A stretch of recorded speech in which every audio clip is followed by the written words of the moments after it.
What's up, man? Here we are, the beginning of day 2. Let's talk progress and defects that we found in the paint.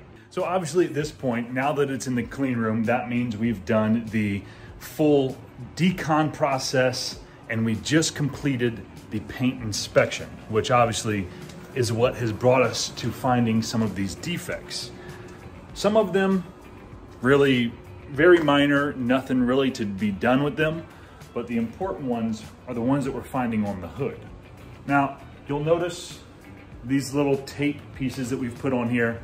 This is just sort of, so you can have a visual representation of where we are finding defects in the paint.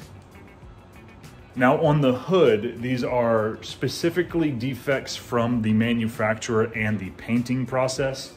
They're little raised inclusions, which are what we call dirt nibs. So while the clear coat was drying or curing, something fell into it and got embedded in the clear coat. The only way for us to fix this is to go to each one of these little spots and do a light wet sanding process to bring the protrusion back down to grade to the rest of the paint.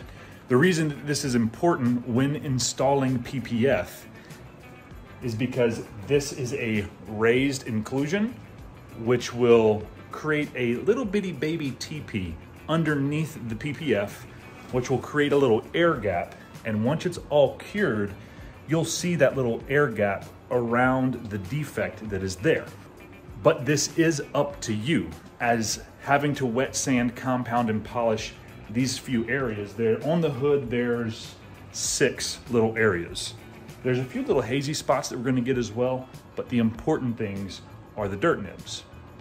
So I need you to approve me wet sanding, compounding, and polishing these 6 areas, which will come with a price tag of an additional $150.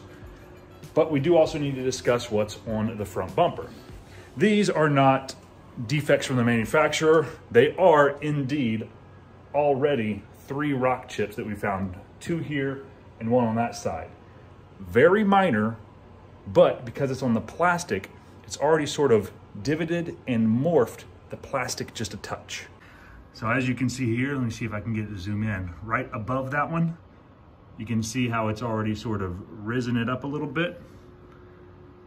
The same thing here, sort of raised up that paint. Now from my experience, these are going to cure down just fine. They're not very high and not very big, but I do like letting you know about them beforehand. That way, if there is any visual tell that they are there under the PPF, we both understand, one, from our standpoint, that way when we come in the next day, we don't think there's dirt under there, take the PPF off and redo it. But also for you to know that you did indeed get a quality install and we didn't have any dirt or defects in our service or our product.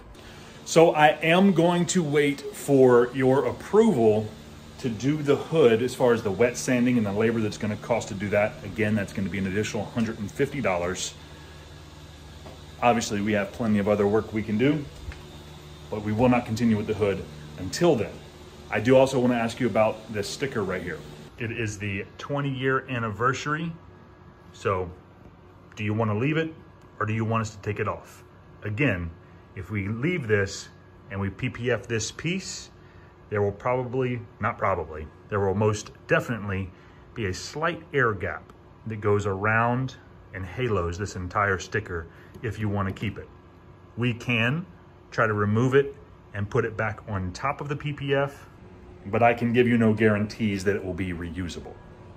So if you can, please get me those questions answered, and I will get you another update this evening. Trendsetter, whoa, league of my own, it don't get better. No, read what I wrote, I'm a bestseller. Yeah, reach for my goals, hit it dead center.